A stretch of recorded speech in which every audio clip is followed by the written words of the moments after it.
teams after that. Like you said, Joe, does it shake the confidence of Samsung White, or they come out even stronger? Right now they stand on the rift, and the game 4 begins. And honestly, Riv, it's back to basics.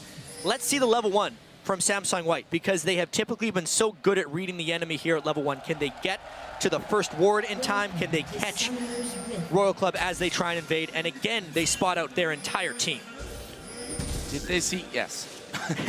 Did they see go down was the question, and yes was indeed the answer. So Royal Club, they've come in here, they've taken away that ward, which will limit somewhat the vision. Actually, a ward has been put on that ramp there at the top.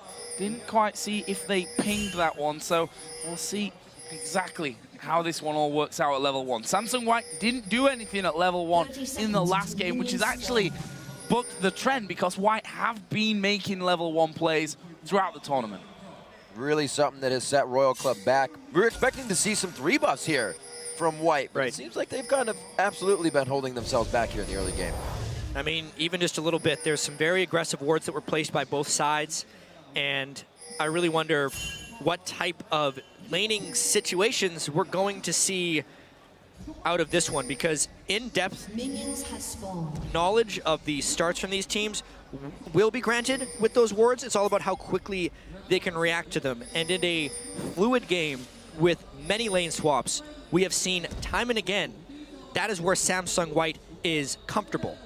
And that is what we're probably going to be seeing in this match. We do see Korn still taking the teleport onto Lulu. Pawn with a different play for Orianna on Ignite, but they're not going to meet here as the invade goes down, so Summoner's Spell should be saved, and blue should be taken by Royal. So it's actually really interesting what just happened, because even though Samsung White, even though Royal Club was not seen invading the blue buff, both of their own buffs were warded, so Samsung White can surmise which buff they started on. Expect Dandy to actually try and run straight up for that next blue buff, but Insec will try and match him there because they don't actually have a numbers advantage. We'll see if he can beat him to the spot. This could be huge. It could be a 3 buff for Insec if he does this right. Dandy on full ferocity, however. Dandy going through there will drop a ward in position. Will they pull the mid laners away from this one? Or will Dandy stick around? He's actually going towards this bottom lane. Korn still level 1. He has to know it's coming. And TP was used. This would be a fantastic time to be able to kill him off. Actually, Dandy will back away. Meanwhile, in the top lane, Imp and Matt are going aggressive here onto Uzi and Zero. Both of them fall into about half HP. In the end, no kills, but aggressive stuff from Samsung White up top. And towards that blue buff, it was the help from Korn to come in. The 3 buff start coming in for Royal Club to begin this one. Maybe. Dandy's on his way back over, dead set. And depending on the power difference in the mid lane and top lane, they're going to be able to get that double buff anyway. So throughout all the potential outplay from Royal Club and all the time they spent to run in there, they actually can't get the 3 buff. So some really intense back and forth going here on a map-wide level. Crazy, crazy stuff. 2 reds for Dandy, 2 blues for Insec. Why does that leave them? Well, it leaves Dandy on the top side of the map. At a point to dive, probably not at this stage, and he's going to get back onto farm. Let's not forget game 2 with that Rengar, where he spent a lot of time early in the jungle just to get himself up as quickly as possible and hit level 6. That double stealth caused a few problems for Royal Club. It's not going to be quite the same this time around, though. They have Imp on Corki. However, with him and Looper in there, there's a lot of mobility. Yeah, it's still going to be a very devastating assassination attempt when Dandy goes in for stuff. Cola also had that great game in game 3. At the moment, it looks like Insec is hoping for a counter gank, but it appears like Dandy is in farm mode, and Insec is going to have to wait a while if he wants that one to get set up. Well, we'll see whose farm mode matters more. Uzi going in pretty hard here with Zero. They could get the lockdown and concussive blows. Very nice. Winter's Bite only adding 3 on that one, with Uzi coming out strong on the end. The Braum really working out for Zero here. Good room prison, forced the flash. Wait a minute, Imp, the shot, one more, the Ignite burns, and so does Imp. He goes down and across the map. Insec picks one up for himself with a flash engage. As you can see, it's down. What a start for Royal Club. So they have that incredibly complex level 1 that trades blue for blue and red for red, but then not only does Insec get first blood with the superior gank to Dandy, the duo lane that again was actually in a 2v2. The one thing that I thought Samsung White was going to avoid at all costs cost them a kill in a 1v1. This is again down bottom and double lock-up. I thought Looper was close enough to the tower, the but turret shot. he flashed it. Yeah. It's the Pantheon turret dives right there. He blocks the first turret shot. The turret will not save you against Pantheon in the early game. Rise versus Kassadin. Early on, Rise does have a good amount of lockdown potential, and maybe they can get Cola going once again. Now, White initiates the lane swap game. And we see Uzi already with the pickaxe. Insect coming out with another sweeper. Something we see White do a lot, if they even get behind a little, is try to place a lot of forward wards. We already saw that pinged out just now by Zero. Mata tried to get into a blue buff ward. That'll be cleared out the next time Insect's in the bottom. And right now they have great information to keep this advantage. 6 minutes in, 2-0 for Royal Club. Insect and his pocket jungle picks. Won every game so far with those strange ones, and will it be another one here for Pantheon? We'll find out. Still a way to go in this one. It is, however, 1,000 gold lead that Royal Club sit on here. A dream start in game number 4. After looking like they were really on the ropes after 2, well, they win game 3 and are now ahead in the earliest of early games.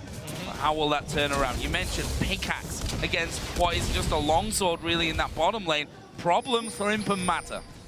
Zero's Braum, very powerful. If they can actually win the lane with Tristana against Corki, that has so many rippling consequences for the rest of this game. As well, Rise is so much stronger than Kassadin right now. And Twitter believes that's for sure. 50-50 on the fan vote. Twitter believes indeed. You were saying Zero's Braum very, very strong. These are the first 2 games we've actually seen him come out with it, and he is playing exquisitely on this champion. And with all of that in mind, and the 50-50 fan vote and the 1,000 gold lead, never have I ever seen Dandy's Rengar hit level 6 and not make something good happen. So there is still a lot of playmaking potential for Samsung White here. Razor, no boots of mobility yet for Dandy, but watch out, because that is the point where Samsung White wants to take back control of the series. And especially when you've got Zero and Uzi ahead in that bottom lane, feeling confident, that's exactly the time when Dandy can come straight in there, stealth up through the lane and cause you problems. There he is, level 6 now hit for Dandy. Will it be boots and mobility as he comes back into base? And then off he will. Boost some mobility here for Dandy. And a great play by Royal Club as they switch down bottom to keep that pickaxe matched up against him. They said, we don't want to do that. He's going to be way ahead, but they made sure it's happened. A 6 to a 5 and a 4 here. Plays possibly being made. We do have Insect on the bottom side, and Mandrop is up. That Grand Skyfall could be used, but Rengar just on the wing. It's such a guessing game, actually, for these 2 junglers. They're 2 of the best junglers for ganking through wards. Who will jump first? Insect, he's thinking about it. Here it comes. Mandrop Rengar's pretty close. They're going to dive in. It was the target here. They've exhausted Uzi. Insect on the back. They're trying to get him. But Zero's tanking on the turret. He's going to go down as well. Insect low. Insect goes down. Now Uzi in trouble. There's the TP. Actually cancelled, but it's probably for the best. Uzi's going to go down. A shockwave will add to it. And they turn it around 3 for 1. That was an amazing Howling Gale from Mata to completely win that fight. And now they can take the dragon. That is Dandy, the god of counter ganking. He predicted Insect's jump. He was there. He caught them between the turrets. And now they're trying for dragon. Going to be very close. Korn doing what he can. Close in the fact that Korn could get killed here. Close for him. The Bitter Lance is down. That's pretty much the power he has. An easy smite in, but they don't know where Royal Club is coming from on this. He tries to keep him in range. Can he get the help? Picks on for another Glitter Lance to Dandy, but everybody makes it out alive with Imp coming in for a little bit of backup. Questionable flash there by Korn when there was no kill to be had. They were going to be backing anyway. Now he doesn't have that for the next time Dandy decides for a gank. Check out this Howling Gale. Stop. Mata had it timed just right. He knew the angle Insect was coming in on, and he stopped him from being able to jump on him. And then Dandy came in at exactly the right time. The teleport was honestly late to make an impact, and it was very good that he canceled that, because it would have been yet another death for Starhorn Royal Club. As it was a 3 for 1. They lost the dragon, and they lost control of the early game. Not only that, the exhaust that came onto Uzi basically made that a 3-on-2 once they're in there. Uzi's running around waiting for it to actually time out, and by the time that did happen, he couldn't do anything in that fight. It leaves us at 3 for 3, and Dandy is coming back down towards the bottom side of the map. The drop is not ready just yet for Insect. These two men been fairly quiet. Cole, you can see, though, trying to keep the pressure up. He's actually behind on farm currently over the Kassadin. He did lose some efficiency when he had to cancel that teleport, so that's one trip to the lane he could not get. Dandy is putting so much time into this next gank. He was waiting at the turret 30 seconds before his ultimate would come off cooldown just so he can gank immediately. I think they were hoping for a 4-man gank because Looper's teleport was up as well. But yeah, you could just see, just based off that one counter gank, kind of like Game 3 turned when Samsung White had the failed dive in the mid lane. Game 4 may have turned with that counter gank from Dandy and the rest of Samsung White. White trying to see if they can figure out where Insec is. Simple defensive wards keeps him safe against Looper as he roams down towards the Wraith camp. Looper back to lane now as Colo is trying to get a push on. Insect going for another Grand Skyfall. Ping in the mid lane. Pun is going to have to flash out of this one if he doesn't want to get hit. Could be power in. Wait, they get the wild growth. They get the kill. It's going to be Looper and Dandy that are there right away, though, with the teleport. Dandy was already on point for the counter gank. Mata on the roam as usual. Double kill for Looper's Kassadin. That's what they were waiting for with that teleport advantage from Kassadin. They don't necessarily care about predicting where the insect gank is coming from. They just wait for it, and they're fast enough, and they have the tools to just respawn. Even though Pawn did go down, it is more kills for Samsung White and 100% kill participation from Dan. And that shockwave from Pawn as well, holding them back just that little bit longer so they could keep on going through. It leaves them 2,000 gold almost in the lead. And Imp and Mata now, after what was a decidedly scary start, then the turnaround right underneath their own tower, are going to be feeling more confident here with that Sheen now and the workings of the Phage for Imp. On the other side, it's an average played second for Uzi, similar path to what he's been taking this entire time, really. Yeah, and this is actually the worst point in time for him to have to be powering up. If they had that edge, they could not give up that turret dive that Insect gave, because now Imp has kind of gained the upper hand while Uzi has that Avarice Blade, and the rest of the playmaking is just not there to support Royal Club. I wonder if Insect will be dissuaded from ulting in again, since his ganks have gone so wrong. And honestly though, that is a mindset they cannot take against Samsung White. Insect needs to keep trying. Now Royal Club has the teleport advantage with Cola's Rise, and they would have to try and make a play. I was going to say, not using their sweepers, and they use them, but that ward right behind Red Buff has helped Royal Club out so much. Just a simple vision ward, seeing everything and allowing them to know where to clear. Insect clears that one out. One's going to die. They'll know they have a new ward up in that, except White knows about it now, and they will probably not take that path again until they have a sweeper up. Imp still trying to build up that Phage, staying in lane for quite some time, but keeping it to the turret. He can't be aggressed on too much. See Mata still on the roam, trying to create opportunities, trying to get these wards in. Places for Looper to teleport right onto a pink ward. That'll be cleared out immediately. So, Dragon in 140, this is the big thing. Zero will do a good job of clearing under 3 pink wards on that blind side. So, the Rod of Ages that has been completed by Looper is really huge for this next potential mid-game Dragon fight. As well, Mata's Janna will be so critical in splitting up this team fight and resetting the initiation from Starhorn Royal Club. They need to split Insect after he ults in with Pantheon. Power spikes have also been reached in with the Trinity Force on Imp, and vision control is also in the favor of Samsung White. The one thing that Royal Club has is a teleport advantage with Cola, but that they have to wait a minute for. Bit of a teleport advantage there, possibly a Skyfall to be used, and you can see the pink wards being placed in certain positions, so he knows he's not trying to do a grand Skyfall while he is in vision. But actually, he's hatching this one right now at the blue buff, and it's going to be dead quite soon. If he sees that, he knows he's going to be on it. 5-4, 14.5. Doesn't look like we're going to play out of this one. Yeah, well, Royal Club wants to get a fight before the Dragon, except it's a little bit telegraphed now that they know where Insect is. I also have to add that that is probably the earliest blue elixir I have seen someone buy. Both sides. Korn has a blue elixir, and so does Pawn. That just shows you how paramount this mid-game power spike game is throughout the entire World Championship, but specifically in this game, with how close it is, and the Dragon spawning in 10 seconds. They've made the call. Looper has actually walked down from that top lane with not having his teleport available, knowing that Kohler had his. He had to make the move now. They're going to be there right as this Dragon spawns. Where are they going to go? Are they going to head straight towards the bottom lane? Looper has been spotted thanks to that ward on the ramp. They'll spot the pink ward as they come through as well. But will they sweep out the one ward that's actually giving Royal Club the vision? I don't think he meant to ward there. That was. I feel like Royal Club has to back away from this one, but they teleport into contest. It is so dangerous, and he's cut off. Not a canceled teleport. Looper puts himself right in the front. That Riot is charging up, so he's pretty healthy, and he can take a good hit.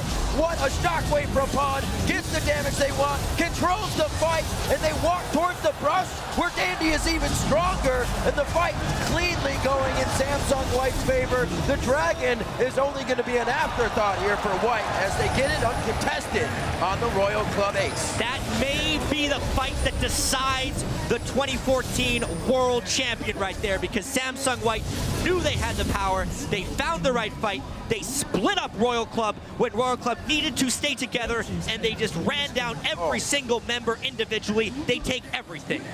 Dragons outer middle turret. Let's watch that one again though. The TP coming in from Kohler cost him early on. Without vision control, Royal Club had no business trying to take this fight. They also used their Glacial Fissure on pretty much nothing. Uzi jumped in straight to an exhaust right there, so he was ineffective. Everything for Samsung White was beneficial right there. Kassadin thrives in spread out team fights. Janna thrives in creating spread out team fights. And also, vision control is always important. Samsung White had everything. It all came together, and that gold lead appears out of nowhere, 6,000 strong. And White's quickly back from base to save a turret. They don't even lose anything on this one, but a bit of health and summoner spells to win the fight. 10-4, 17 minutes in. They've just gotten themselves a 6,000 gold lead, and when White has a gold lead, it's pretty hard to get back from that. We've seen Royal Club kind of push and waver those gold leads, but never to come back from such a big one. Him now, you can see, putting the pressure on with Mata in the bottom lane, and they are just acting in full control. But here comes the Grand Skyfall. Who are they going to go for? They're already out of range here. Mata beating Uzi back as Looper will even join in there on the bottom side of the map. Will they keep pushing this one back? Pawn is causing problems for Korn in the middle lane, and now Dandy is starting to loop around. Here he comes. He's in stealth. There's the alert. They know he's there, but they don't know who he's on. He eats Uzi right away. Looper's going to be able to give a little bit. Dandy gets the heal, and he flashes out perfectly. Here comes Pawn from the side, and he's just dribbling around everybody. The ball movement is incredible. There's another one. He can dissonance as he walks over it, and he does so. Zero goes down as well. Another turret coming in. They are getting so much at once. Their spikes are incredible. We were wondering if there was going to be a lack in confidence and conviction from Samsung White after dropping Game 3. Definitely not. As soon as they got that Dragon fight, they turn it on once again. You give them an inch, they take 2 miles and the World Championship, because they are so in control right now. It's not a small lead, that's for sure. 8,000 gold with less than 20 minutes on the clock. And if you look down the items, well, that's where the problem gets even scarier. Needlessly large rod for Pawn. We touched on Looper earlier, who had that Rod of Ages finish. He's going to have a Zhonya's in just the coming moments. There's a Ghost Blade for Dandy. And, yeah, his Feral Flare just dinged as well. At 18.5 minutes, with how much he's just been everywhere in this game, he is the most dangerous Rengar in the world. That is not even an argument for anyone to make. 100% kill participation, 19 minutes in. Everywhere he goes, good things happen. And they have Royal Club completely contained. And it helps so much that that top and mid lane are so versatile. We see these picks coming out of Looper now. Pawn, his first Orianna of the entire Worlds tournament from groups to now, and he's still playing like he played it every day. Absolutely amazing. Still with that gold lead, 13-4 as they start maxing out more kills, and they may just do what they did in the group stages, as shortest games with the highest KDAs. They look to do it again. It seems like Royal Club's win only angered the Giant. Yeah, it looks that way, that's for sure. I mean, 13 kills to the 4 of Royal Club. The outer layer of turrets all gone. Full-on Dragon control. and a bunch of kills. Look Where's at he this, going? Dandy, Ghost Blade with the ultimate. He's going to dive on Insect. Wow. Look at the damage. He's going to get pawned the kill with the auto attack there right at the end. That leaves them with a 5 versus 4, with the bottom lane pushing up towards the inner turret. A free blue buff as well for Dandy. Yeah. And it's an extra 52 attack damage he gets when the Janus shield goes on him. It's creating so much more threat. They're just going to keep the pedal to the metal. That's the shockwave, really giving them the ability to take the turret and then some. We see Cola running in from the side. Glacial Fisher across. It does hit Pond. He's on the double buff Oriana though, so he can keep spitting out the damage, keep spitting out the AoE. It pushes Zero off to the side and takes him out pretty much by himself. You can only see a bit of assist coming from both the mid lane and the support. And Royal Club is looking for solace on their base 20 minutes in here as their inhibitor's about to go down. Inhibi's gone here. There's no way they can hold on to it. Looper, who's so strong. Zonya's done. Just dives towards the back of the turret, and everyone has to just get away from that. They've got this wave pushing up the bottom side of the map. Looks like, though, that they want to spend the gold that they've got with that push with the kills and that inner turret in the middle lane going down. They're just trying to catch out Imp there before he recalled, but not going to be enough for him. He's going Blade of the Ruin King next. And this game was decided by that dragon fight, but more so by Samsung White's understanding of exactly when they become powerful in the game. Their power spike. They had the Trinity Force. They split up the fight at that dragon, and really, if you look at Royal Club and their chances to win this game, it all had to do with reaching 20 or 30 minutes and having Uzi stronger than Imp and using him plus the Lulu shields to create more action. They did not have to fight that dragon, but Samsung White knew that it was theirs to take, and as soon as opposition was provided, it was just blown straight through. Now, it's just the symphony for Samsung White. They had that slip up in game 3, but this is what they live for. This is why they're so good, how quickly they can close this game and become the world champions. And when the opportunity arises for another advantage, you see the entire team there ready to take that advantage. Dandy gonna clear out a pink ward real quick as they just start strangling out the vision of Royal Club here. And they're gonna wait for them to ward up more. That turret goes down and they're gonna be able to start splitting these lanes a bit once the super minions come in. Actually, Dandy just uses that as a front door to get in. There's the Ghost Blade. They hop in. Oh, the Ghost Blade into Shockwave, or rather Rengar jumping into the Shockwave out of invisibility, and that's gonna be huge damage. This might even be enough for the next inhibitor. Kills coming in from Looper as he gets to the backside. As you said, chat, thriving in chaos. Looper doing just that. It's huge, and they may just try to win this The one. Death Divers are so short. They're short here, but they were actually pushing that super minion wave through, and Samsung White are on towards the Nexus turrets. Look at the damage that they have there. The first Nexus turret is going to fall. Only Lulu really there to stop them. The second Nexus turret fall. They're going to focus in on the Nexus itself, and Samsung White are the